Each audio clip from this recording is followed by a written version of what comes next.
de los 35.000 pesos de aquí a fin de año. A ver, vamos a analizar lo que significa el aumento de la UEF y vamos a tomar contacto con Patricio Gana, contador y director de AK Contadores. ¿Cómo está, Patricio? Bienvenido a Chilevisión Noticias. Muchas gracias, Pablo. Un gusto saludarte. Muy bien. Igualmente, un gusto saludarlo. Patricio, lo primero, a ver, ¿cómo afecta el alza del UEF? Pero ya veíamos el caso de las personas que tienen una vivienda. Queremos saber el caso de las personas que no han tenido una vivienda, pero quieren acceder a ese sueño de la casa propia. ¿Qué significa esta situación del alza de la UEF? Es una situación bastante compleja, considerando que las inmobiliarias que tienen que vender estas casas tienen sus créditos a su vez también en UEF. La situación de las inmobiliarias también se viene muy complejo, ¿ah? Y a pesar de todo esto, es muy probable que veamos disminuciones en los precios de la vivienda. Es decir, vamos a tener disminución no solamente en UEF, digamos, sino que van a ser, digamos, probablemente los mismos pesos, pero vamos a ver disminuciones en los precios si lo llevamos a UEF. Perfecto. Ahora, esa es una situación, pero en el día actual, una persona que quiere acceder a la casa propia, que tiene los ahorros, por ejemplo, para dar un pie para una vivienda, se le está complicando muchísimo el panorama cuando comenzó a ahorrar. Se complica porque hoy día la situación es diferente que hace 2 años atrás. Hoy día los bancos ponen más restricciones, el monto del pie que antes era un 10%, hoy día es un 20% piden la mayoría de los bancos. Las restricciones de plazo también han cambiado. Antiguamente la mayoría de los bancos daban 30 años, hoy día es muy excepcional 30 años, en los plazos normales ya estamos en torno a los 20 años. Entonces, y con 20 años las personas normalmente les alcanza para una vivienda de menor valor del que probablemente tenían presupuestado. Y eso también hace postergar la decisión de compra muchas veces, esperar un poco más, y todo eso nos va a llevar también a mayor presión hacia las inmobiliarias. Perfecto. ¿Y qué sucede con los arriendos? Los arriendos se ven también en UEF, eso también obviamente está afectado. Y también el tema de los gastos comunes, por ejemplo, también todo lo que es el gasto en una vivienda, todo eso también está afectado por la UEF y también están subiendo. Así es, Pablo. Mira, los arriendos suben, la verdad es que por otro efecto, ¿ah? Básicamente en Chile tenemos un déficit importante de propiedades, cerca de poco más de hecho de 600.000 casas de habitación tenemos de déficit actualmente en Chile, que no es menor, es bastante alto el déficit que tenemos. Entonces, ante esta escasez de propiedades, por supuesto que los valores también de los arriendos van subiendo. Todo además va confluyendo hacia eso, considerando que como la UEF también sube valor, la mayoría de los propietarios de estas casas que se arriendan o propiedades que se arriendan pagan créditos a su vez en UEF, se ven también obligados a subir los valores. Entonces esto es un círculo vicioso que nos va generando cada vez mayores presiones inflacionarias. Y Perfecto. además, adicionalmente a ¿Sí? esto, tiene que considerar todos los factores externos a nuestra economía que también generan unas presiones inflacionarias muy altas. Es- De hecho, se estima, hay un estudio, si no me equivoco, de la Universidad Diego Portales de hace un par de meses atrás, que estimaba que un 70% de las presiones inflacionarias provenían en el fondo desde el extranjero, no eran propias de nuestra economía. Exactamente. Incluso, más tarde, en la tarde estábamos hablando con el ex subsecretario de Hacienda del gobierno anterior y él decía que en un estudio de la Universidad de San Sebastián, el valor del desayuno, algo que parece banal, parece todos los días, subió 20.000 pesos en el último año. Así está la situación. Ahora, algunos expertos, Patricio, hacen la comparación con años anteriores donde la UEF demoró más en aumentar. Este año, según la información que usted maneja, según la información que se maneja en toda la economía, ¿subirá de forma más rápida que en los próximos meses, por ejemplo? O sea, ¿podríamos ver que la Sí, UEF no suba tan rápido en los próximos meses? va a seguir subiendo, Ya. efectivamente. Y aquí también me gustaría tocar un punto que considero muy importante. Uno a veces ve en redes sociales que las personas dicen, eliminemos la inflación porque no queremos pagar, perdón, eliminemos la UEF porque no queremos pagar créditos en UEF, queremos pagar créditos en pesos.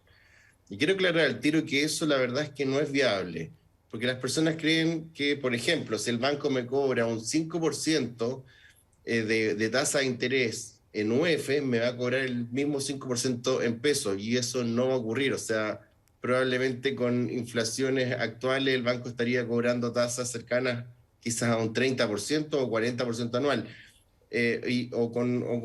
con inflaciones cercanas a un 5%, estaríamos probablemente en tasas de un 15% de interés anual, lo cual haría mucho más difícil para que cualquier persona pudiese tomar un crédito. Es decir, la UEF, que si bien es cierto, hoy día nos está jugando un poquito una mala pasada, en general ha sido una gran herramienta para que los chilenos podamos comprar una propiedad, porque si no, insisto, las tasas serían muchísimo más altas como en otros países. En otros países las tasas son muchísimo más altas que en Chile. Exactamente, es uno de los argumentos que se ocupaba para defender la UEF. Y eso en palabras súper simples, es decir, no estamos pagando más en cuanto a nos están subiendo los precios, sino que estamos pagando más porque el costo de la vida es mayor. Sí, efectivamente, pero ahí igual hay un pequeño loop que no afecta tanto, pero hay un pequeño ahí, vicio en el cálculo desde mi punto de vista, porque dentro de la canasta básica está también el pago de arriendos. Sí.